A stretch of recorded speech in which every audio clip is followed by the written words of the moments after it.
I think honestly, it's really about the opportunity that's at hand, right? So if something presents itself and we feel like it's a value, it's something that we can add significant value with very limited risk. Those are the type of investments we make, right? So I'm not chasing every opportunity that's out there, but I also believe in concentrations of in an area, in a geographical area, because it's easier to manage, and you usually tend to know the right players. You have operations of a scale. Um, you're able to bid things a little more aggressively with certain contractors because you've got more than one building they need to do or more than one unit.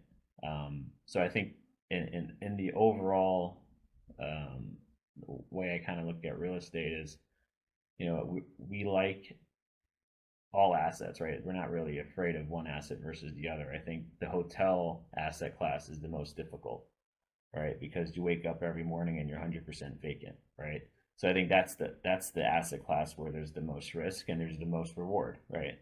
In terms of whether it's industrial or apartment, residential, um, office, right? You kind of have longer term leases, which help you kind of mitigate your risk. So I think that's kind of, in our eyes, it's a little easier to manage those assets, but at the same time, we're not making the same type of returns that we're normally used to with the hotels and things where you've got a higher risk profile. So I think going forward, I think we're going to see assets from all over. I think anything with maturing debt that's going to be tough to refi is going to be, kind of all in the gambit of what's coming up in the next couple of years.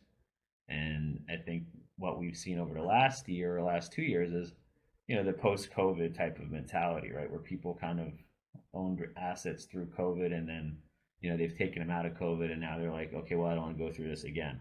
Right. So it's like, I think some of the ownerships that have owned assets and kind of sniff a recession coming or some tough times are starting to exit prematurely because they don't want to see kind of the writing on the wall in another year. So